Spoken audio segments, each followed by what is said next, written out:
அன்பின் வணக்கம். தேன்கூடு வழங்கும் லியோ டால்ஸ்டாய் எழுதிய போரும் வாழ்வும் ஆடியோ புத்தகம். மொழிபெயர்ப்பு TS சொக்கலிங்கம். போரும் வாழ்வும் பகுதி 3, புத்தகம் 1. வாசிப்பவர் ரே விஜயலட்சுமி. அத்தியாயம் 6. மதம் மாறிய ஹெலனுக்கு மறுமணத்தில் நாட்டம். வில்னாவிலிருந்து ராஜசபையோடு பீட்டர்ஸ்பர்க்குக்கு திரும்பிய பின்புதான் ஒரு கஷ்டமான நிலைமை இருப்பதாக ஹெலன் உணர்ந்தாள். பீட்டர்ஸ்பர்க்கில் ஒரு பிரபுவின் நட்பு அவளுக்கு இருந்து வந்தது.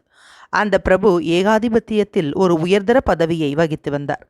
வில்னாவில் ஒரு வாலிப அயல்நாட்டு இளவரசரோடு அவள் அந்யோன்யம் கொண்டாள். பீட்டர்ஸ்பர்க்குக்கு அவள் திரும்பியதும் அந்த பிரபுவும் அந்த இளவரசரும் அங்கே இருந்தார்கள். அந்த இருவரும் தங்களுடைய உரிமைகளை பெற்றுக்கொள்ள முயற்சித்தார்கள். ஹெலனுக்கு இப்போது ஒரு புதிய பிரச்சனை ஏற்பட்டது. இருவரில் எவரையும் மனம் நோகும்படி செய்யாமல் தன்னுடைய அந்தரங்க தொடர்பை இருவரிடமும் இருந்து எப்படி காப்பாற்றிக் கொள்வது என்பதுதான் அந்த பிரச்சனை. மற்ற பெண்ணுக்கு கஷ்டமானதாகவோ சாத்தியமற்றதாகவோ தோன்றக்கூடிய இந்த பிரச்சனை கோமகள் பெசூகாவிற்கு சிறிது கூட தயக்கத்தை கொடுக்கவில்லை. அவள் ஒரு புத்திசாலியான பெண் என்று பெயர் பெற்றிருந்தாள். அந்த பெயர் அவளுக்கு மிகவும் பொருத்தமானது. அவள் தன்னுடைய தர்ம சங்கடமான நிலைமையிலிருந்து தந்திரத்தின் மூலமாக தப்பித்து கொள்ள முயற்சித்தாலோ அதை மறைத்து வைக்க முயற்சித்தாலோ அவள் தன்னுடைய குற்றத்தை ஒப்புக்கொண்டதை போல ஆகிவிடுவாள். ஆனால் ஹெலன் உண்மையிலேயே ஒரு பெரிய மனிதர் மாதிரி, தனக்கு எது இஷ்டமோ அதை செய்யக்கூடிய நிலைமையில் உள்ளவர் மாதிரி நடக்க ஆரம்பித்தாள். அதாவது தன்னுடைய நிலைமை மிகவும் நியாயமானதென்றும் அது நியாயமானதென்று அவள் உண்மையிலேயே நம்பியதாகவும், ஆகவே மற்றவர்களைத்தான் குறை கூற வேண்டுமென்றும் சொல்லுவது போல நடந்து கொண்டாள். அந்த வாலிப வெளிநாட்டுக்காரர் முதல் தடவையாக அவளை கண்டித்த போது அவள் தன்னுடைய அழகான தலையை நிமிர்த்தி அவர் பக்கம் பாதி திரும்பி உறுதியோடு சொன்னாள், அதுதான் ஆண்மகன் மாதிரி இருக்கிறது. சுயநலமும் கொடூரமும் கொண்டது. நான் வேறு எதையும் எதிர்பார்க்கவில்லை. ஒரு பெண் தன்னையே உமக்கு தியாகம் செய்கிறாள், உமக்காக கஷ்டப்படுகிறாள். அதற்கு பதில் உம்முடைய வெகுமானம் இதுதான். திருவாளரே, என்னுடைய விருப்பங்களை பற்றியும் என்னை கேட்பதற்கு உமக்கு என்ன உரிமை இருக்கிறது? அந்த மனிதர் எனக்கு ஒரு தந்தைக்கும் மேலானவர். அந்த இளவரசர் ஏதோ சொல்ல ஆரம்பித்தார். ஆனால் ஹெலன் அவரை இடைமறித்தாள். நல்லது, ஆமாம், ஒரு தந்தைக்கு இருக்க வேண்டிய உணர்ச்சிகளை தவிர வேறு விதமான உணர்ச்சிகளை அவர் ஒருவேளை கொண்டிருக்கலாம். ஆனால் அதற்காக இங்கே வரக்கூடாது என்று நான் அவரிடம் சொல்ல முடியாது. நான் ஒரு ஆண்மகன் அல்ல. ஆண்மகன்தான் அன்புக்கு பதில் நன்றிகட்ட விதமாய் நடப்பான்.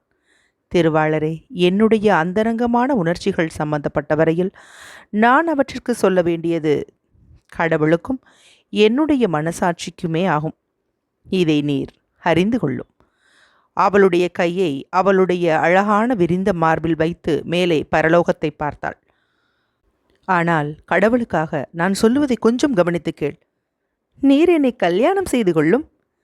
நான் உம்முடைய அடிமையாயிருப்பேன். ஆனால் அது அசாத்தியமானது.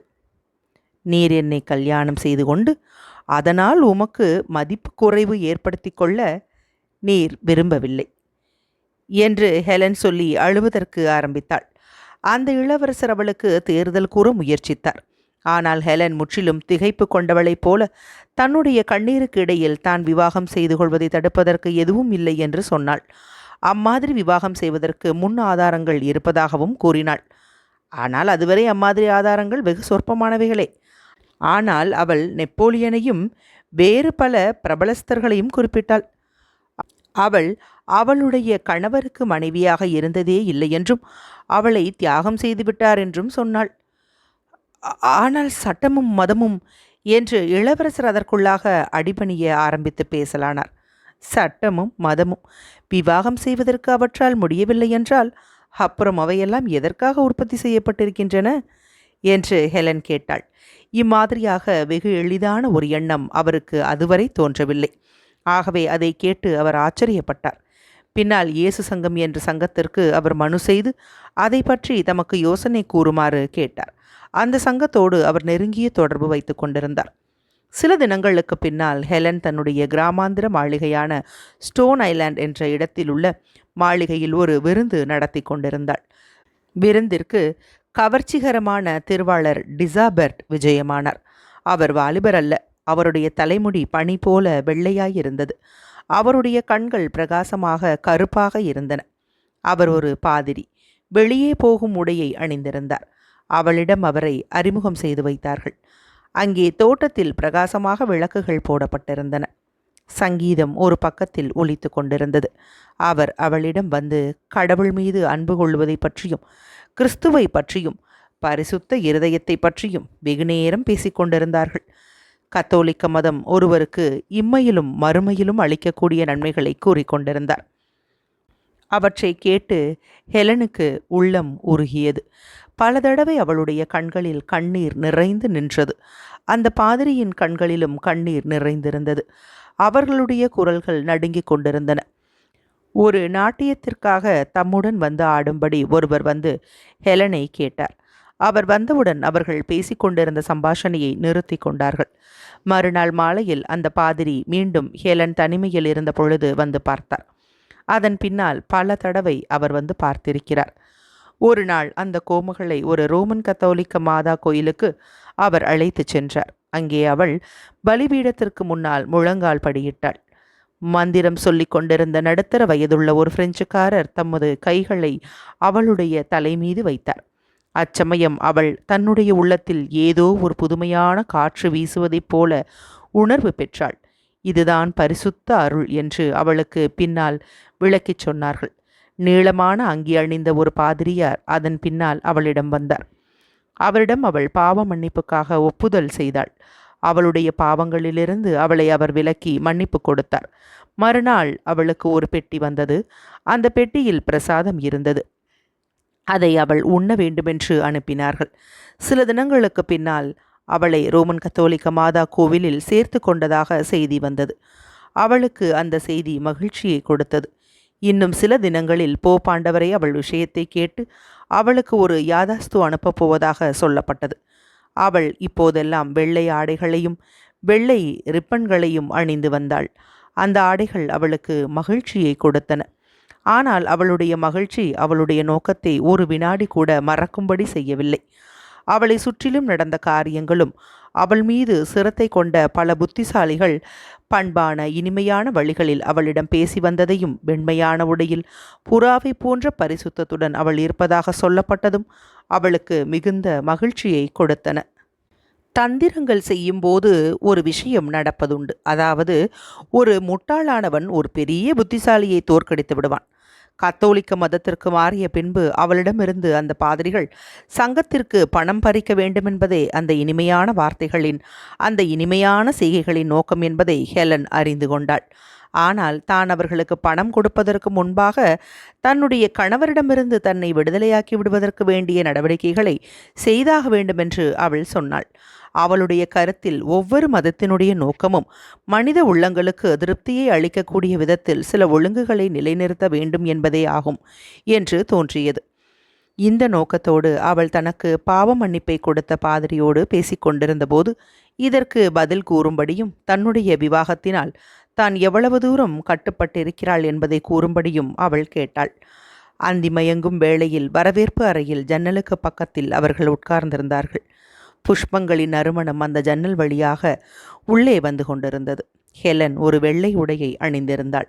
அவளுடைய தோள்களும் மார்பும் ஊடுருவி தெரியக்கூடிய விதத்தில் அந்த உடை இருந்தது. அந்த பாதிரி நன்றாக உண்டு வளர்ந்தவரைப் போல பருமனாக இருந்தார். சுத்தமாக சபரம் செய்திருந்தார்.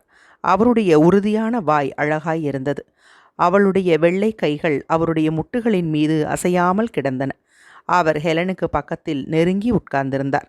அவருடைய உதடுகளில் ஒரு புத்திசாலித்தனமான புன்னகையோடும் அவளுடைய அழகை கண்டு மகிழ்ச்சி அடையும் ஒரு சாந்தமான தோற்றத்தோடும் தமது அபிப்பிராயத்தை அவளுக்கு சொல்லிக் கொண்டிருந்த போது இடையிடையே அவளுடைய முகத்தை பார்வையிட்டு கொண்டும் அவர் இருந்தார். மனக்குழப்பமடைந்த ஒரு புன்னகையோடு ஹெலன் அவருடைய சுருளை தலைமுடியையும் பருத்த நன்றாய் சவரம் செய்யப்பட்ட கன்னங்களையும் கவனித்து கொண்டு எந்த வினாடியிலும் அந்த சம்பாஷணை வேறு விதமாக திரும்பக்கூடும் என்று எதிர்பார்த்து கொண்டிருந்தாள். ஆனால் அந்த பாதிரி தம்முடைய தோழியின் அழகைக் கண்டு அனுபவித்த போதிலும் தாம் பேசிக்கொண்டிருந்த விஷயத்தில் ஆழ்ந்து போயிருந்தார். பாவ மன்னிப்பு கொடுத்த அந்த தந்தை அச்சமயத்தில் சொல்லிய வாதங்கள் பின்வருமாறு இருந்தன.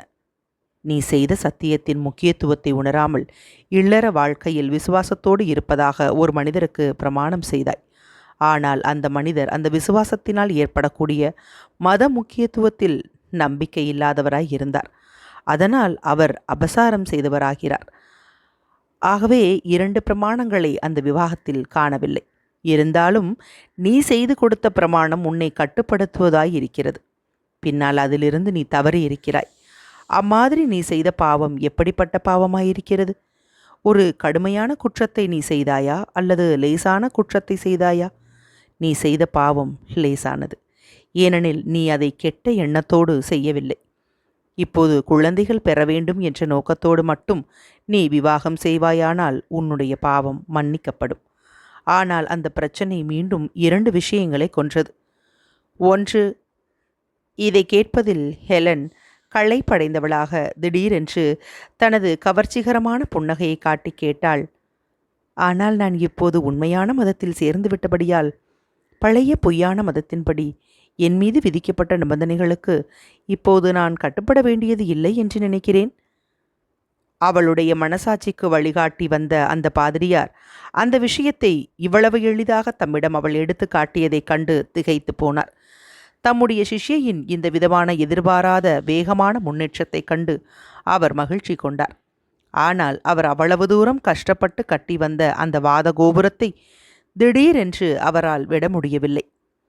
நாம் ஒருவரை ஒருவர் நன்றாய் அறிந்து கொள்ளுவோம் கோமகளே என்று அவர் ஒரு புன்னகையோடு சொல்லிவிட்டு தம்முடைய ஆத்மார்த்தீக குமாரியின் வாதங்களை மறுத்து கூற ஆரம்பித்தார். அத்தியாயம் 6 நிறைவுற்றது. அத்தியாயம் 7 ஹெலனின் சாகசம். இந்த கேள்வி மிகவும் சுலபமானது என்பதையும் மத நோக்கத்தில் மிகவும் எளிதானது என்பதையும் ஹெலன் அறிந்து கொண்டாள். ஆனால் தனக்கு போதிப்பவர்கள் அதற்கு கஷ்டங்களை உண்டு பண்ணுகிறார்கள் என்று அவள் நினைத்தாள். அம்மாதிரி செய்வதால் இராஜாங்க அதிகாரிகள் என்ன நினைப்பார்களோ என்ற பயம்தான் அவர்களுக்கு காரணமாயிருக்கும் என்று அவள் நினைத்தாள். ஆகவே உயர் வட்டாரத்தின் ஆதரவு தனக்கு கிடைக்கும்படியாக ஏற்பாடு செய்ய வேண்டுமென்று பிரபுவின் பொறாமையை கிளப்பி விடுவதற்காக தன்னுடைய மற்றொரு காதலரான அந்த வாலிப இளவரசரிடம் தான் என்ன கூறினாள் என்பதை அவருக்கு எடுத்துச் சொன்னாள்.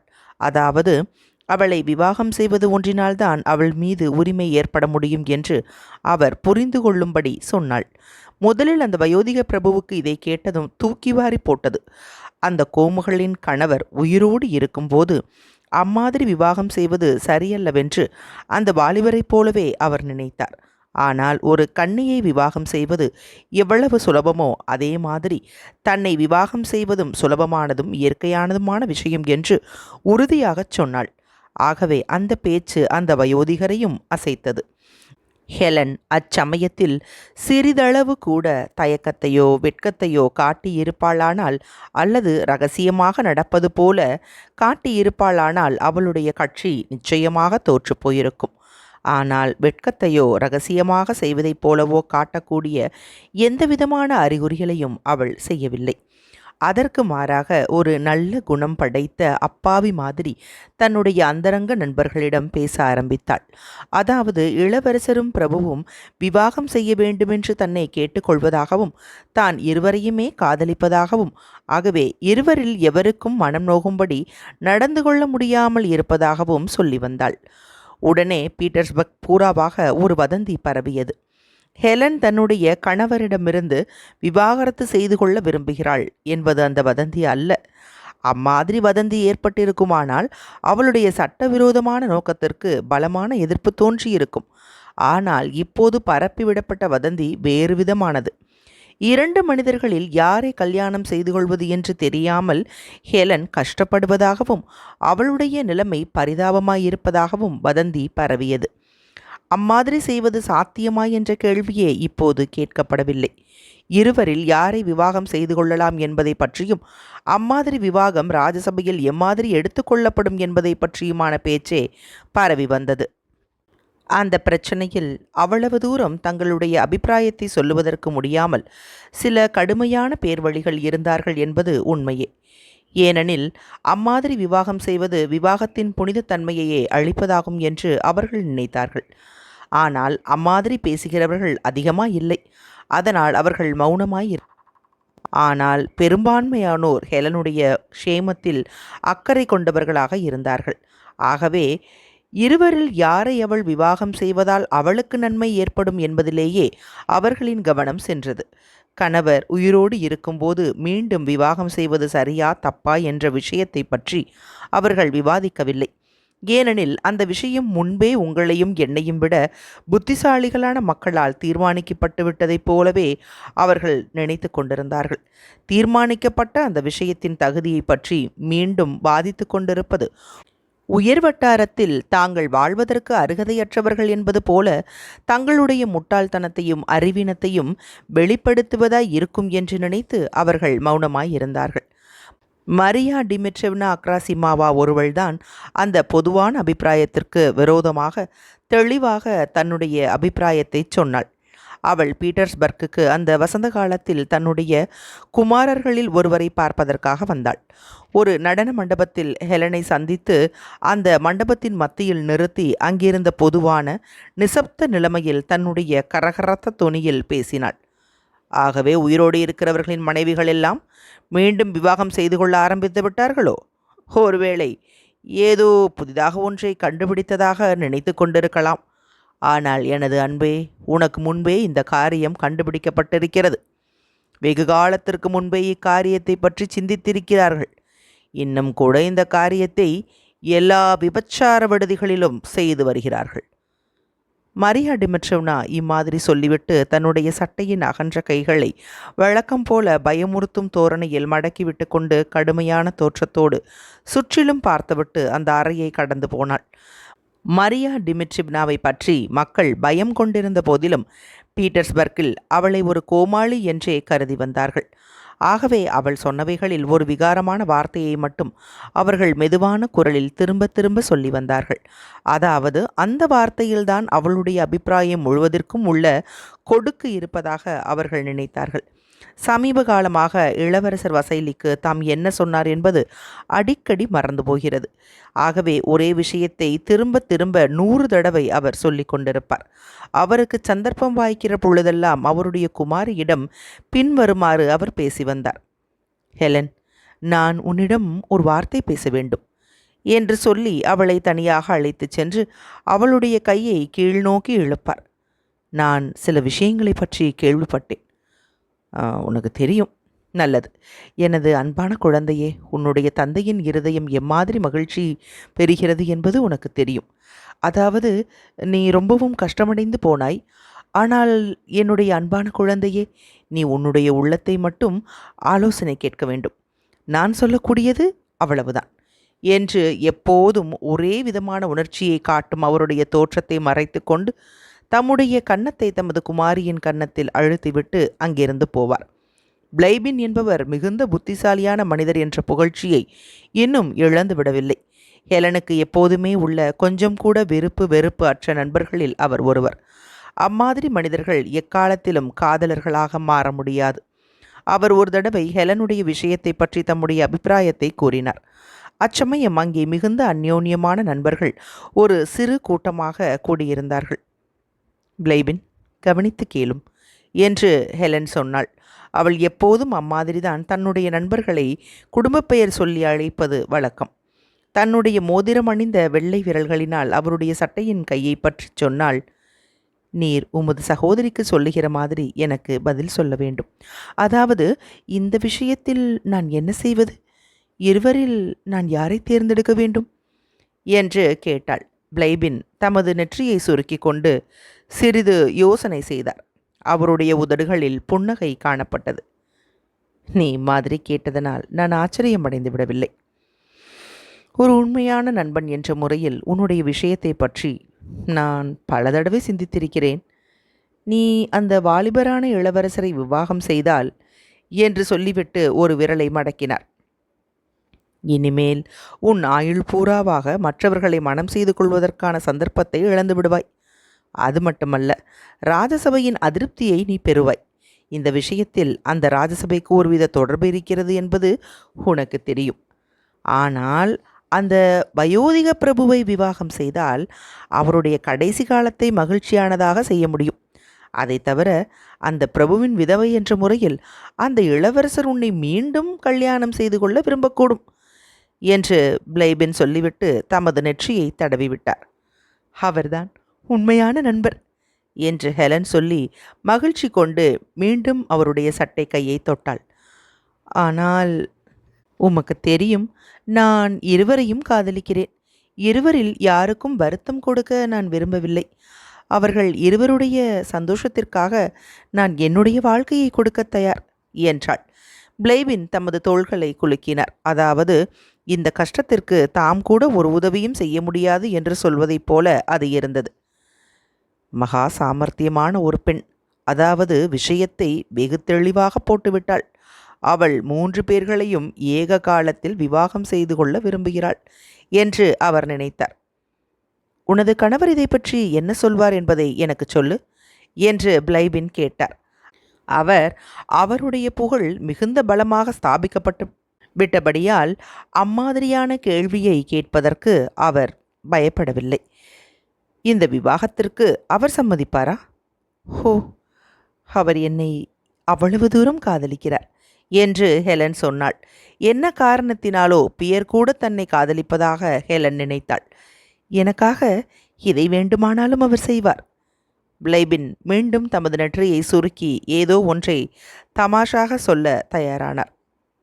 உனக்கு விவாகரத்து கொடுப்பதற்கு அவர் தயாராயிருப்பாரா என்று அவர் கேட்டார். ஹெலன் சிரித்தாள்.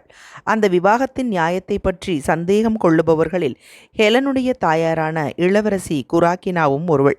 அவள் தன்னுடைய குமாரியை பற்றி எப்போதுமே பொறாமையால் துன்பப்பட்டு வந்தாள். இப்போது ஹெலனுக்கு ஏற்பட போகும் அதிர்ஷ்டத்தைக் கண்டு அவளால் சகிக்க முடியவில்லை. ஆகவே அவள் ஒரு ருஷ்ய பாதிரியிடம் ஆலோசனை செய்தாள். அதாவது, விவாகரத்து செய்வதும் கணவர் உயிரோடு இருக்கும்போது மீண்டும் கல்யாணம் செய்து கொள்வதும் சாத்தியமா என்று கேட்டாள். அது அசாத்தியமான காரியம் என்று அந்த பாதிரி பதில் சொன்னார். அவளுக்கு சுவிசேஷத்திலிருந்து ஒரு வாக்கியத்தை அவர் எடுத்து காட்டிய போது அவள் மகிழ்ச்சி கொண்டாள். அதாவது, மறு விவாகம் செய்து கொள்வது ஒரு கணவன் உயிரோடு இருக்கும்போது கூடவே கூடாது என்று அந்த வாக்கியம் தடை செய்திருந்தது.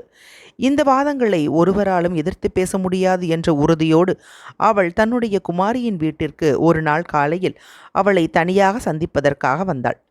தனது தாயார் சொல்லிய ஆட்சேபனைகளையெல்லாம் கவனமாக ஹெலன் கேட்ட பின்பு மரியாதையாகவும் கேலியாகவும் புன்முறுவல் கொண்டாள். ஆனால் அந்த வாக்கியத்தில் தெளிவாக சொல்லப்பட்டிருக்கிறதே, விவாகரத்து செய்தவர்களை யார் விவாகம் செய்தாலும் என்று சொல்கிறதே என அந்த வயோதிக இளவரசி சொன்னாள். ஹோ அம்மா, இம்மாதிரி அசட்டுத்தனமாக பேச வேண்டாம். உனக்கு ஒரு விஷயமும் புரியாது. என்னுடைய நிலைமையில் நான் செய்ய வேண்டிய சில கடமைகள் உண்டு என்று ஹெலன் ருஷ்ய பாஷையிலிருந்து மாறி பிரெஞ்சு பாஷையில் பேசினாள். தன்னுடைய நிலைமையை தெளிவாக ருஷ்ய பாஷையில் சொல்ல முடியாது என்று அவள் எப்பொழுதுமே உணர்ந்து வந்தாள்.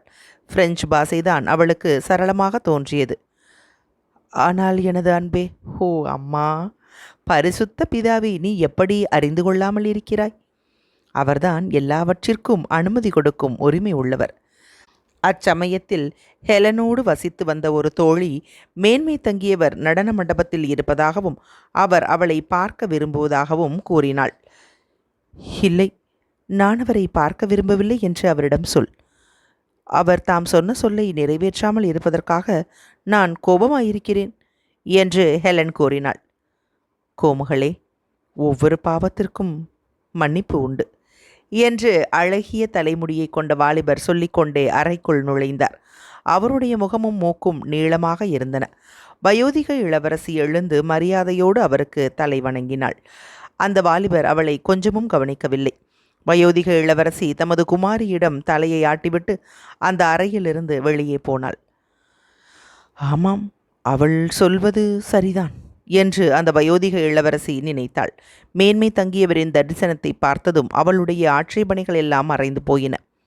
அவள் செய்வது சரி. ஆனால் நம்முடைய வாலிப காலத்தில் இவற்றையெல்லாம் எப்படி நாம் அறியாமல் இருந்தோம்? இதெல்லாம் அவ்வளவு சுலபமானதாய் காணப்படுகிறது என்று அவள் தன்னுடைய வண்டியில் ஏறும்போது நினைத்தாள். ஆகஸ்ட் மாத ஆரம்பத்தில் ஹெலனுடைய விவகாரங்கள் தெளிவாயின. அவள் தன்னுடைய கணவருக்கு தன்னை மிகவும் காதலிப்பதாக மனோராஜ்யம் செய்து கொண்டிருந்த கணவருக்கு தன்னுடைய கருத்தை எழுதினாள். அதாவது என் என்பவரை கல்யாணம் செய்ய தான் உத்தேசித்திருப்பதாகவும், அவள் உண்மையான ஒரே மதமாய் உள்ள மதத்தில் சேர்ந்து விட்டதாகவும், விவாகரத்துக்கு வேண்டிய எல்லா காரியங்களையும் அவர் செய்யும்படியாகவும், அதை பற்றிய விஷயத்தை அக்கடிதத்தை கொண்டு வருகிறவர் தெளிவாக சொல்லுவார் என்றும் அக்கடிதத்தில் எழுதியிருந்தாள்.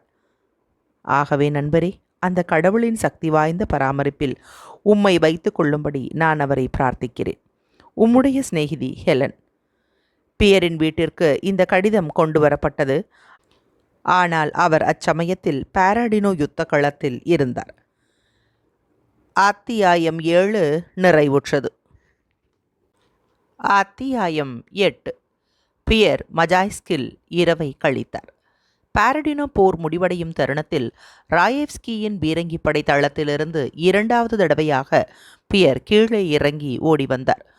ஒரு சந்து வழியாக கினியாச்கோவாவுக்கு சிப்பாய்களின் கூட்டங்களோடு போனார். அங்கே காயம் கட்டும் கூடாரத்திற்கு பக்கத்தில் போய் சேர்ந்தார். அந்த இடத்தில் இரத்த காட்சிகளை பார்த்து முனங்கல் கூச்சல்களை கேட்டதும் அந்த சிப்பாய் கூட்டங்களோடு கலந்து அங்கிருந்து வேகமாய் முன்னேறினார். அவர் மனப்பூர்வமாக இப்பொழுது விரும்பியது எல்லாம் ஒரே ஒரு விஷயம்தான். அதாவது அன்று பூராவாக அவர் அனுபவித்த அந்த பயங்கரமான உணர்ச்சிகளிலிருந்து வேகமாக வெளியேற வேண்டும் என்பதே ஆகும். சாதாரணமான வாழ்க்கைக்கு திரும்பி ஒரு அறையில் தமது படுக்கையில் படுத்து அமைதியாக தூங்க வேண்டும் என்று அவர் விரும்பினார். வாழ்க்கையின் சாதாரண நிலையில் தம்மை பற்றியோ, தாம் அன்று பார்த்தவைகளை பற்றியோ, உணர்ந்தவைகளை பற்றியோ அறிந்து கொள்ள முடியும் என்று அவர் நினைத்தார்.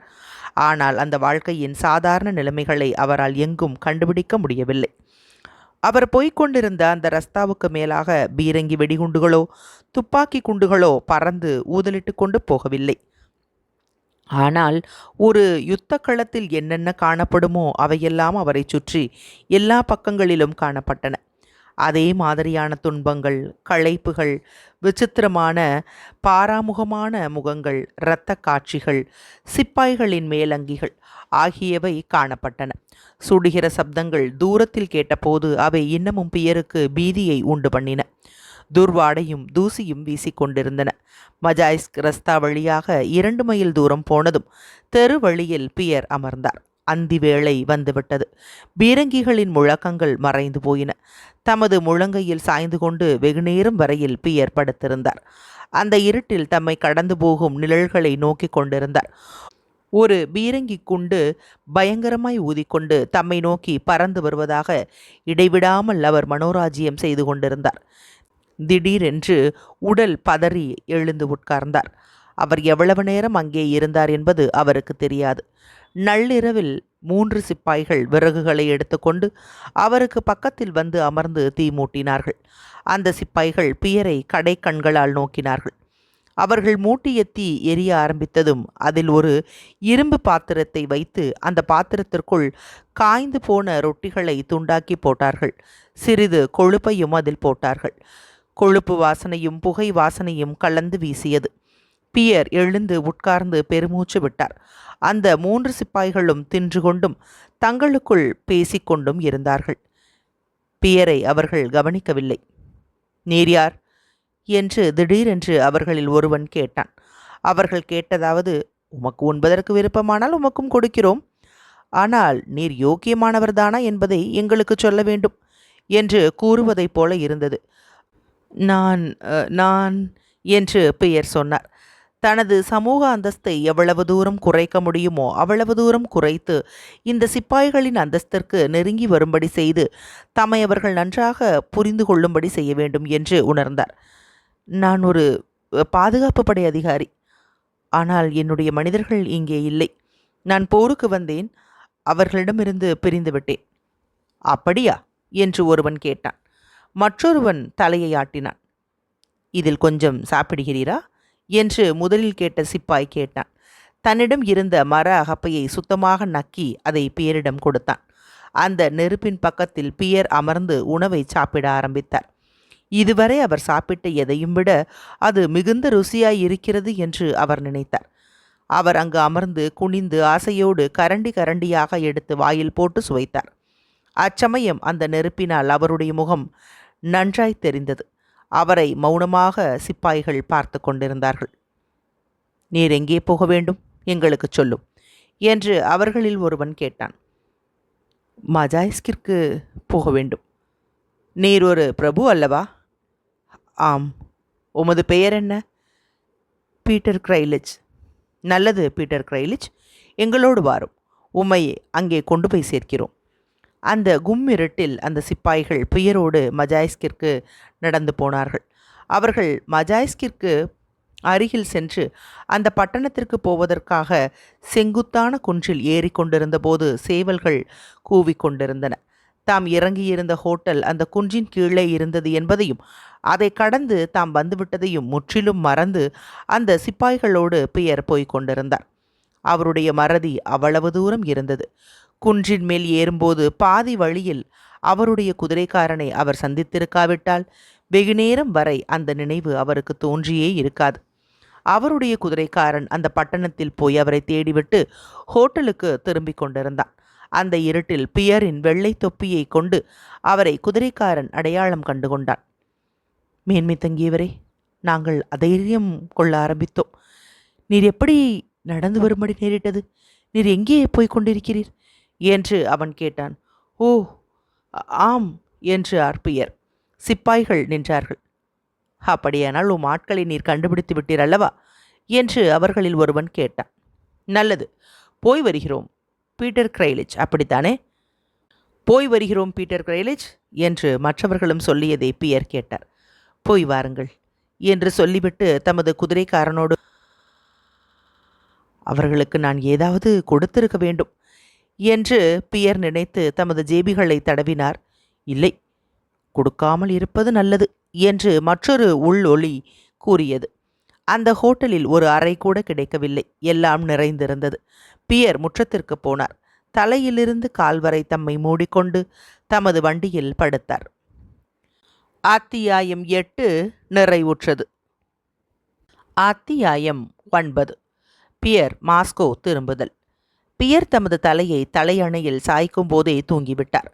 ஆனால் திடீரென்று அவருக்கு சப்தங்கள் கேட்டன. பூம் பூம் என்ற பீரங்கி சப்தங்களும் பீரங்கி குண்டுகள் கீழே விழும் சப்தங்களும் முழக்கங்களும் கூச்சல்களும் இரத்த வாசனையும் வெடிமருந்து வாசனையும் அவருக்கு தோன்றி அவற்றால் ஒரு பீதி நிறைந்த தமது கண்களை திறந்து தம்முடைய மேல் சட்டையிலிருந்து தலையை தூக்கி பார்த்தார். அந்த முற்றத்தில் எல்லாம் அமைதியாக இருந்தன. யாரோ ஒருவருடைய வில்லை சேவகன் அந்த வெளிவாசல் வழியாக சகதிகளில் உழன்று போய்கொண்டு அந்த ஹோட்டல்காரனுடன் பேசிக்கொண்டிருந்தான். தாம் எழுந்ததால் ஏற்பட்ட சப்தத்தை கண்டு பதறிய புறாக்கள் தங்களுக்கு மேலே இருந்த அந்த இருண்ட முகட்டில் சிறகடித்து கொண்டிருந்தன. அந்த முற்றம் முழுவதும் குதிரை லாயங்களைப் போல நெடி வீசி வந்தது. அங்கே அமைதி நிலவி இருந்ததால் அச்சமயம் பியருக்கு மகிழ்ச்சியாக தோன்றியது.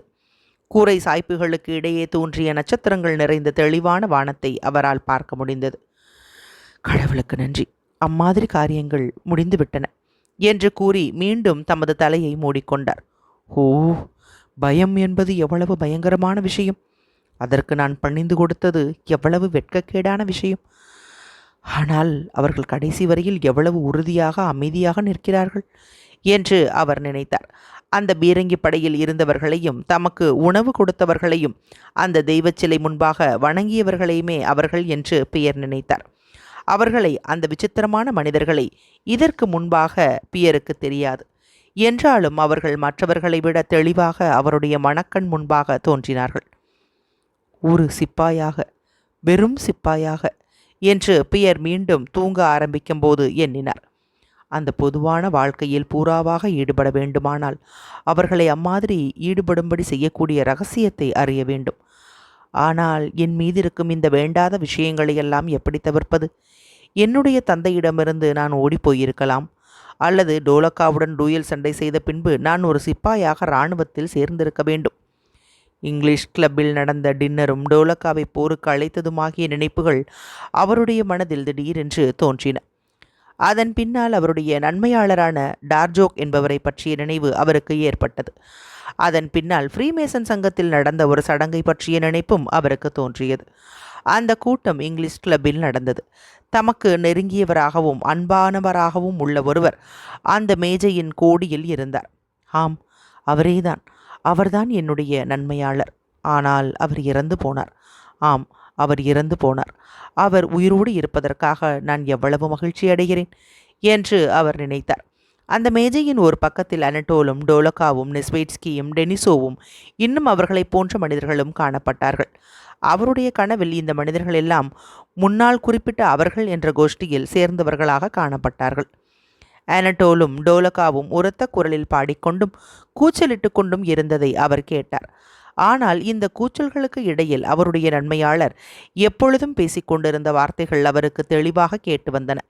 அவருடைய வார்த்தைகள் அர்த்தபுஷ்டி உள்ளவையாகவும் யுத்த களத்தில் பீரங்கி சப்தங்கள் தொடர்ச்சியாக கேட்டதைப் போல தொடர்ச்சியாகவும் ஆனால் இனிமையாகவும் இதமாகவும் இருந்தன. தமது நன்மையாளர் என்ன சொல்லுகிறார் என்பதை பியரால் அறிந்து கொள்ள முடியவில்லை. அவருடைய கனவில் சிந்தனை பிரிவுகள் தெளிவாய் காணப்பட்டன. அவர் நல்ல காரியங்களின் அவசியத்தை பற்றியும் பேசி வந்தார். எளிய, இனிய, உறுதியான முகங்களை கொண்ட அவர்கள் தமது நன்மையாளரை சுற்றி கூடிக்கொண்டார்கள். அவர்கள் அன்போடு இருந்தாலும் பியரை அவர்கள் பார்க்கவில்லை. பியரை அவர்களுக்கு தெரியாது. அவர்களுடன் பேசுவதற்கும் அவர்களுடைய கவனத்தை இழுப்பதற்கும் விரும்பி பியர் எழுந்து நின்றார். ஆனால் அச்சமயத்தில் அவருடைய கால்கள் குளிர்ந்து போய் மூடப்படாமல் இருந்தன. அதை பார்த்து அவர் அவமானமடைந்தார். அவருடைய கால்களை ஒரு கையால் மறைத்தார். அவருடைய மேல் சட்டை உண்மையில் அச்சமயத்தில் கீழே நழுவியது. அதை சரி செய்து கொண்டிருக்கும் போது பியர் தமது கண்களை திறந்தார். மீண்டும் அதே கூரை சாய்ப்புகளும் கம்பங்களும் முற்றமும் அவருக்கு தோன்றின. ஆனால் இப்பொழுது அவையெல்லாம் நீல நிறமாகவும் ஒளிர்விட்டு கொண்டும் பனியினாலும் மூடுபனியினாலும் மின்னிக்கொண்டும் காணப்பட்டன. இப்பொழுது விடிந்துவிட்டது என்று பியர் நினைத்தார். எனக்கு வேண்டியது அதுவல்ல. என்னுடைய நன்மையாளரின் வார்த்தைகளை நான் கேட்டு அறிந்து கொள்ளவே விரும்புகிறேன். மீண்டும் அவர் தம்முடைய மேற்சட்டையால் தம்மை மூடிக்கொண்டார். ஆனால் ஃப்ரீமேசன் சங்கத்தையோ அல்லது அவருடைய நன்மையாளரையோ இப்பொழுது அவரால் காண முடியவில்லை. சிந்தனைகள் மட்டும் அங்கு இருந்தன. வார்த்தைகளினால் ஒருவர் வெளிப்படுத்திய சிந்தனைகளோ அல்லது தாமே உருவாக்கிய சிந்தனைகளோ அங்கு இருந்தன. இந்த நினைப்புகளை அவர் பின்னால் நினைவு கூர்ந்தபோது தமக்கு வெளியே யாரோ ஒருவர் அவற்றை பேசியதாக அவர் நம்பினார். ஆனால் அவர் பார்த்த காட்சிகள்தான் அந்த நினைப்புகளை அவருக்கு தோற்றுவித்தன. விழித்து கொண்டிருக்கும் போது அம்மாதிரி நினைப்புகளை அவர் நினைப்பதற்கும் சொல்லுவதற்கும் அவரால் முடியவில்லை என்று அவருக்கு தோன்றியது. யுத்தத்தை தாங்குவது என்பது கடவுளின் சட்டத்திற்கு மனிதனுடைய சுதந்திரத்தை சமர்ப்பிக்கும் ஒரு கஷ்டமான காரியமாகும் என்று ஒரு குரல் சொல்லியது. கடவுளின் விருப்பத்திற்கு பணிந்து போவதே சுலபமான காரியம். அவரிடமிருந்து நீர் தப்ப முடியாது. அவர்கள் சாதாரணமானவர்கள். அவர்கள் பேசுவதில்லை, ஆனால் செய்கையில் காட்டுகிறார்கள். பேசுவது என்பது வெள்ளிக்கு சமானம். ஆனால் பேசாமல் இருப்பது தங்கத்திற்கு சமானம். மரணத்திற்கு பயந்து கொண்டு இருப்பவன் எதற்கும் எஜமானனாக இருக்க முடியாது. பயப்படாமல் இருப்பவன்தான் எல்லாவற்றிற்கும் எஜமானனாக இருக்க முடியும். மனிதனுக்கு துன்பங்கள் இல்லை என்றால் அவன் தன்னுடைய சக்தி குறைவையும் தன்னையும் அறிந்து கொள்ள முடியாது. தமது கனவில் இம்மாதிரி நினைத்து கொண்டோ அல்லது கேட்டுக்கொண்டோ பியர் இருந்தார். பூராவற்றினுடையவும் முக்கியத்துவத்தை உமது உள்ளத்தில் எப்படி சேர்த்து வைத்துக் கொள்வது என்பதை அறிவதுதான் எல்லாவற்றையும் விட கஷ்டமான காரியம். எல்லாவற்றையும் ஒன்று சேர்ப்பதா? இல்லை, எல்லாவற்றையும் ஒன்று சேர்ப்பதும் அல்ல. எண்ணங்களை ஒன்று சேர்க்க முடியாது. ஆனால் இந்த எண்ணங்களையெல்லாம் ஒன்றாக கடிவாளம் போட்டு அடக்கி ஆள்வதுதான் நமக்கு தேவையான விஷயம். ஆம், ஒருவர் அவைகளுக்கு கடிவாளம் போட வேண்டும், கடிவாளம் போட வேண்டும் என்று அவர் தமக்குள்ளேயே பரவசம் கொண்டு திருப்பி திருப்பி சொன்னார். தாம் சொல்ல விரும்பியவைகளை இந்த வார்த்தைகள்தான் சொல்லுகின்றன என்றும் தம்மை வருத்தி வரும் பிரச்சனையை இவைதான் தீர்த்து வைக்கின்றன என்றும் அவர் நினைத்தார். ஆம், கடிவாளம் போட வேண்டும். கடிவாளம் போடுவதற்கு காலம் வந்துவிட்டது. கடிவாளங்களை மாட்டுவதற்கு காலம் வந்துவிட்டது மேன்மை தங்கியவரே. நாம் குதிரைகளுக்கு கடிவாளம் போட வேண்டும், நேரம் வந்துவிட்டது என்று ஏதோ குரல் திருப்பி திருப்பி சொல்லிக் கொண்டிருந்தது. அதுதான் அவருடைய குதிரைக்காரனின் குரல். அவரை எழுப்புவதற்கு அவன் முயற்சி செய்து கொண்டிருந்தான். பியரின் முகத்திற்கு நேராக சூரிய ஒளி வீசியது. அந்த அசுத்தமான உள்முற்றத்தை அவர் நோக்கினார். தங்களுடைய மெலிந்த குதிரைகளுக்கு சிப்பாய்கள் தண்ணீர் காட்டிக் கொண்டிருந்தார்கள். அந்த வாசல் வழியாக வண்டிகள் போய்க் கொண்டிருந்தன. வெறுப்போடு பியர் தமது முகத்தை திருப்பிக் கொண்டார். கண்களை மூடிக்கொண்டு அந்த வண்டியின் ஆசனத்தில் வேகமாக படுத்தார். இல்லை, அது எனக்கு வேண்டாம். அதை நான் பார்க்கவோ புரிந்து கொள்ளவோ விரும்பவில்லை. எனது கனவில் தோன்றிய மெய்ஞானத்தை புரிந்து கொள்ள நான் விரும்புகிறேன். இன்னும் ஒரு வினாடி அதிகமாயிருந்தால் போதும், அவற்றையெல்லாம் நான் அறிந்து கொண்டிருப்பேன். ஆனால் இப்பொழுது என்ன செய்வது? கடிவாளம் போடுவது. ஒவ்வொன்றுக்கும் எப்படி நான் கடிவாளம் போட முடியும் என்று பியர் நினைத்தார். அவர் தம்முடைய கனவில் கண்டவைகளுடையவும் நினைத்தவைகளுடையவும் அர்த்தங்கள் எல்லாம் அழிந்து போவதைக் கண்டு பீதியுற்றார். அந்த குதிரைக்காரனும் வண்டிக்காரனும் அந்த ஹோட்டல்காரனும் பியரிடம் ஒரு விஷயத்தை கூறினார்கள். மஜாய்ஸ்க் என்ற இடத்தை பிரெஞ்சுக்காரர்கள் நெருங்கிவிட்டதாகவும் அங்கிருந்து நமது வீரர்கள் புறப்பட்டு போவதாகவும் ஒரு அதிகாரி வந்து கூறியதாகச் சொன்னார்கள். குதிரைகளுக்கு கடிவாளம் போட்டு கொண்டு வரும்படியும் தாம் அந்த நகரத்தின் வழியாக நடந்து போவதாகவும் பியர் கூறினார். சுமார் 10,000 காயம்பட்டவர்களை பின்னால் விட்டுவிட்டு துருப்புகள் மேலே போய்க் கொண்டிருந்தன. முற்றங்களிலும் வீடுகளின் ஜன்னல்களிலும் தெருக்களிலும் காயமடைந்தவர்கள் நிரம்பி இருந்தார்கள். காயமடைந்தவர்களை ஏற்றி கொண்டு போகும் வண்டிகளிலிருந்து கூச்சல்களும் திட்டுதல்களும் அடித்து கொள்ளுதல்களும் காதில் கேட்டன. தம்மிடம் வந்து சேர்ந்த தமது வண்டியை தமக்கு பழக்கமான ஒரு காயமடைந்த ஜெனரலுக்கு கொடுப்பதாகவும் அவரோடு தாம் மாஸ்கோவுக்கு வருவதாகவும் பியர் கூறினார். போகிற வழியில் தமது மைத்துனரான அனட்டோலும் இளவரசர் ஆண்ட்ரூவும் இறந்து போனதாக கேள்விப்பட்டார். அத்தியாயம் 9 நிறைவுற்றது. அத்தியாயம் 10. பியர் ராஸ்டாப்சைனை சந்தித்தல். ஆகஸ்ட் 30ஆம் தேதியன்று மாஸ்கோவிற்கு பியர் வந்தார். அந்த நகரத்தின் வெளிவாசல்களுக்கு பக்கத்தில் கோமகன் ராஸ்டாப்சைனின் உதவியாளர் அவரை சந்தித்தார். உமக்காக எல்லா இடங்களிலும் தேடிக்கொண்டிருக்கிறோம். உம்மை முக்கியமாக பார்க்க வேண்டுமென்று கோமகன் விரும்புகிறார். ஒரு முக்கியமான விஷயத்தை பற்றி உம்மிடம் உடனே பேச வேண்டும் என்றும் அதற்காக நீர் அவரை சந்திக்க வேண்டும் என்றும் அவர் விரும்புகிறார் என்று அந்த உதவியாளர் கூறினார். வீட்டிற்கு போகாமல் மற்றொரு வண்டியில் ஏறிக்கொண்டு மாஸ்கோவின் சேனாதிபதியை பார்ப்பதற்காக பியர் போனார். அன்று காலையில்தான் சாக்கோல்னிக்கியில் உள்ள தமது வசந்தகால ஜாகையிலிருந்து கோமகன் ராஸ்டாப்சைன் திரும்பினார். அவருடைய வீட்டில் உள்ள முன் அறையிலும் வரவேற்பு அறையிலும் ஏராளமான அதிகாரிகள் கூடியிருந்தார்கள். அவருடைய உத்தரவின் பேரில் அங்கு வந்தவர்களாகவோ அல்லது அவரிடமிருந்து உத்தரவுகளை பெறுவதற்காக வந்தவர்களாகவோ அவர்கள் இருந்தார்கள். வாசெல்சிக்காகவும் பிலாட்டாவும் ஏற்கனவே கோமகனை பார்த்து அவரிடம் பேசிவிட்டார்கள். அதாவது மாஸ்கோவை பாதுகாப்பது என்பது அசாத்தியம் என்றும் அதை சரணடையும்படி விட்டுவிட வேண்டியதுதான் என்றும் அவர்கள் சொன்னார்கள். இந்த விஷயத்தை மாஸ்கோவாசிகளிடம் சொல்லாமல் மறைத்து வைத்திருந்தார்கள். என்றாலும் சர்க்காரின் வெவ்வேறு இலாக்காக்களின் தலைவர்கள் வெகு சீக்கிரமாக எதிரிகளின் கையில் மாஸ்கோ போய்விடும் என்பதை அறிந்திருந்தார்கள். கோமகன் ராஸ்டாப்சைனுக்கும் இது தெரியும். என்றாலும் தங்களுடைய சொந்த பொறுப்புகளை தட்டி கழிப்பதற்காக தங்களுடைய இலாக்காக்களை எப்படி நடத்த வேண்டும் என்பதில் உத்தரவுகளை பெறுவதற்காக அவர்கள் கவர்னரிடம் வந்தார்கள். வரவேற்பு அறைக்குள் பியர் நுழைந்த போது ஒரு இராணுவ தூதர் ராஸ்டாப்சைனின் அறையிலிருந்து வெளியே வந்து கொண்டிருந்தார். அவரை பார்த்ததும் அவரிடம் பல கேள்விகளை கேட்டார்கள். அந்த தூதர் தமது கைகளால் அதைரியமான சைகைகளை காட்டிக்கொண்டு அந்த அறையை கடந்து போனார். வரவேற்பு அறையில் சோர்வடைந்த கண்களோடு பியர் அமர்ந்திருந்த போது அங்கிருந்த வாலிபர்களாயும் வயோதிகர்களாயும் இருந்த இராணுவ சிவில் இலாக்காக்களைச் சேர்ந்த பற்பல விதமான அதிகாரிகளை கவனித்து வந்தார். அவர்கள் எல்லாருக்கும் அதிருப்தியும் அமைதி குறைவும் இருந்ததாக காணப்பட்டார்கள். அங்கிருந்த ஒரு கோஷ்டியிடம் பியர் சென்றார். அவர்களில் ஒருவரை அவர் அறிவார். பியருக்கு வந்தனம் சொல்லிவிட்டு தங்களுடைய பேச்சுக்களை தொடர்ந்து நடத்தி கொண்டிருந்தார்கள். அவர்களை வெளியே அனுப்பிவிட்டு பின்னால் மீண்டும் கொண்டு வருவதனால் ஒரு கெடுதலும் ஏற்படாது.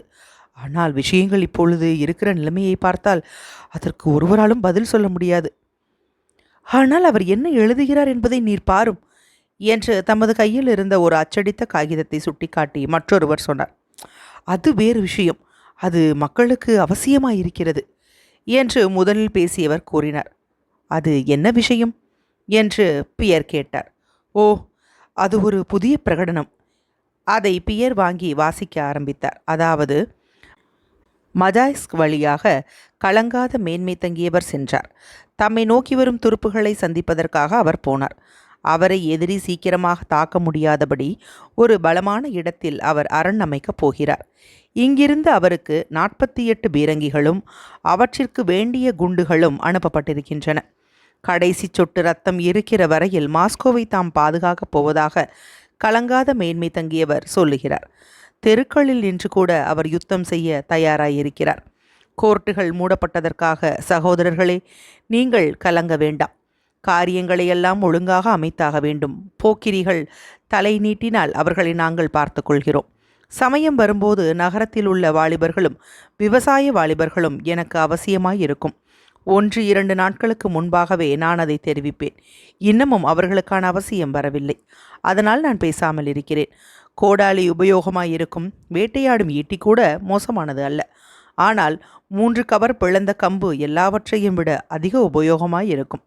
ஒரு கட்டுதானிய கதிர்களை விட பிரெஞ்சுக்காரன் கனமானவன் அல்ல.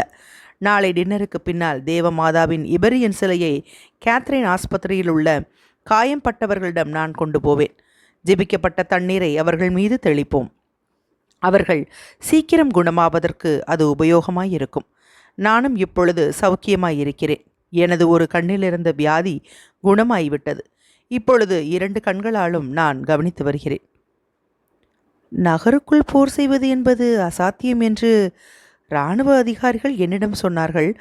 அதோடு நிலைமை என்று பியர் சொன்னார். நல்லது, அது நிச்சயம். அதைத்தான் நாங்களும் சொல்லிக் கொண்டிருந்தோம் என்று முதலில் பேசியவர் கூறினார். எனது ஒரு கண்ணிலிருந்த வியாதி குணமாகிவிட்டது. இப்பொழுது 2 கண்களிலானும் நான் கவனித்து வருகிறேன் என்று அவர் சொல்லுகிறாரே, அதற்கு என்ன அர்த்தம் என்று பியர் கேட்டார்.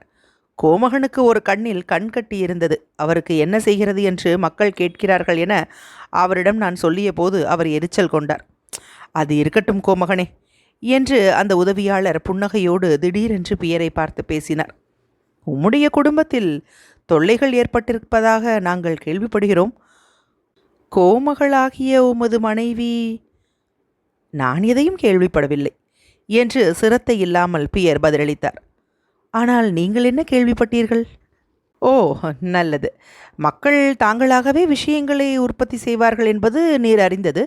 நான் என்ன கேள்விப்பட்டேனோ அதைத்தான் சொன்னேன். ஆனால் நீர் என்ன கேள்விப்பட்டீர்? நல்லது. உமது மனைவியான கோமகள் வெளிநாட்டிற்கு போவதற்காக தயாராகி கொண்டிருக்கிறாள் என்று அவர்கள் சொல்லுகிறார்கள். அதெல்லாம் வெறும் அசட்டு பேச்சு என்று நான் நினைக்கிறேன் என அந்த உதவியாளர் அதே புன்னகையோடு பேசினார். இருக்கலாம் என்று பராக்கு புத்தியோடு தம்மை சுற்றி பார்த்து கொண்டு பெயர் கூறினார். ஒரு நீல நிற வெளிக்கோட்டை அணிந்திருந்த ஒரு குட்டையான வயோதிகன் பனியை போன்ற வெள்ளையான தாடியுடன் புருவங்களுடன் சிவந்த முகத்துடன் அங்கு காணப்பட்டான். அவனை பெயர் சுட்டிக்காட்டி அவன் யார் என்று கேட்டார். அவனா? அவன் ஒரு வியாபாரி. அதாவது ஹோட்டல் வைத்து நடத்துகிற வெரேஷாகின் என்பவன். பிரகடனம் சம்பந்தமாக அவனை பற்றிய விவகாரத்தை நீர் கேள்விப்பட்டிருக்கலாம். ஓ, அவன்தான் வெரேஷாகினா என்று பியர் கேட்டார். அந்த வயோதிகனுடைய அமைதியான உறுதியான முகத்தை நோக்கினார். அவன் துரோகியாக இருப்பதற்கு ஏதாவது அறிகுறிகள் காணப்படுகின்றனவா என்பதை கவனித்தார். இவன் அவனல்ல, இவன் அந்த பிரகடனத்தை எழுதியவனுடைய தந்தை. அந்த வாலிபன் சிறையில் இருக்கிறான். அவன் சுலபமாக தப்ப முடியாது என்று அந்த உதவியாளர் கூறினார். ஒரு பதக்கத்தை அணிந்து கொண்டிருந்த ஒரு வயோதிக கணவானும் தம்முடைய கழுத்தில் ஒரு சிலுவையை தொங்கவிட்டு கொண்டிருந்த ஜெர்மானியரான மற்றொரு அதிகாரியும் அங்கே பேசிக் கொண்டிருந்தவரிடம் நெருங்கினார்கள். அது ஒரு சிக்கலான கதை, உமக்கே தெரியும் என்றார் அந்த உதவியாளர். அந்த பிரகடனம் 2 மாதங்களுக்கு முன்பாக வெளியாயிற்று. கோமகனுக்கு அவ்விஷயம் அறிவிக்கப்பட்டது. அதை பற்றி துப்பு துளக்கும்படி அவர் உத்தரவிட்டார். கேப்ரியல் இவானாவிச் என்பவர் அதை பற்றி விசாரித்தார். அந்த பிரகடனம் 63 கைகள் வழியாக கடந்திருக்கிறது. யாரிடமிருந்து இதை பெற்றாய் என்று ஒருவரிடம் அவர் கேட்டார். இன்னாரிடமிருந்து வாங்கினேன் என்று அவர் பதில் சொன்னார். அவரிடம் சென்று அவர் யாரிடமிருந்து வாங்கினார் என்று கேட்டார். அப்படியாக கேட்டுக்கொண்டே வந்தபோது இந்த அரைகுறை படிப்புக்காரனான வியாபாரியிடம் அந்த வரிசை வந்து சேர்ந்தது. அவரிடம் அவருக்கு யார் அதை கொடுத்தார் என்று கேட்டார். அவர் யாரிடமிருந்து பெற்றார் என்பது நமக்கு தெரியும். போஸ்ட் மாஸ்டரிடம் இருந்துதான் அவர் பெற்றிருக்க முடியும். ஆனால் அவர்களுக்குள் ஒரு ஒப்பந்தம் ஏற்பட்டிருந்தது என்று தோன்றுகிறது. அதனால் அவர் தாமே அதை தயாரித்ததாகவும் ஒருவரிடமிருந்தும் அதை பெறவில்லை என்றும் பதில் சொன்னார். அவரை அவர்கள் பயமுறுத்தினார்கள். மீண்டும் கேள்விகள் கேட்டார்கள். அவரோ தாமே அதை தயார் செய்ததாக விடாமல் சொல்லி வந்தார்.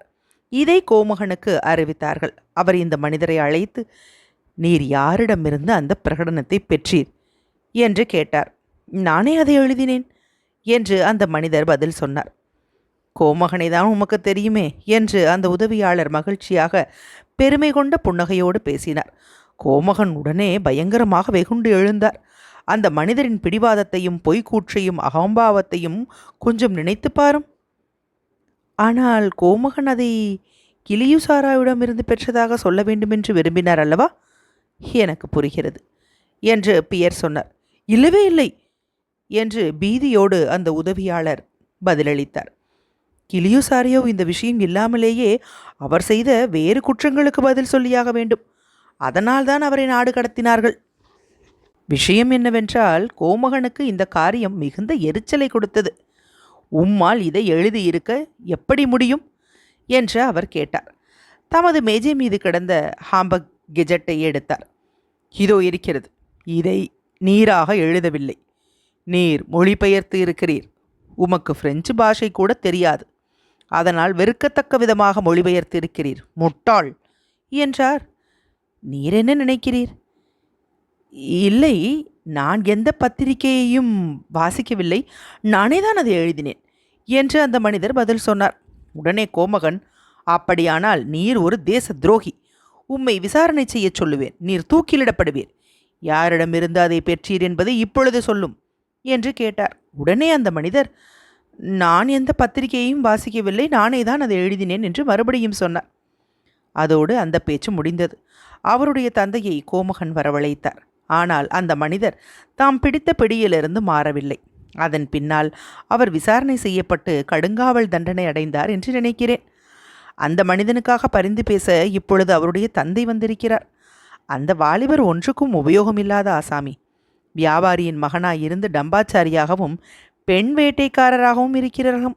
உமக்கு தெரியும், எங்கோ சில பிரசங்கங்களை அந்த மனிதர் கேட்டிருக்கிறார். உடனே பிசாசை கூட ஒரு கையில் பார்த்து விடலாம் என்று அவர் மனோராஜ்யம் செய்கிறார். அவர் அம்மாதிரி ரகத்தைச் சேர்ந்தவர். கல்பாலத்திற்கு பக்கத்தில் ஒரு சாப்பாட்டு விடுதியை அவர் தந்தை நடத்தி வருகிறார். பரம்பொருளான கடவுளின் உருவத்தை காட்டும் ஒரு பெரிய சித்திரம் அங்கே இருப்பதை நீர் அறிவீர். அந்த சித்திரத்தில் அவருடைய ஒரு கையில் பூகோளமும் மற்றொரு கையில் செங்கோலும் இருப்பதாக வரையப்பட்டிருக்கிறது. அந்த சித்திரத்தை அவன் தன்னுடைய வீட்டிற்கு சில தினங்களுக்கு எடுத்து கொண்டு போனான். அங்கே அவன் என்ன செய்தான் தெரியுமா? யாரோ ஒரு அயோக்கிய ஓவியக்காரனை பிடித்து என்று உதவியாளர் சொன்னார். அத்தியாயம் 10 நிறைவுற்றது.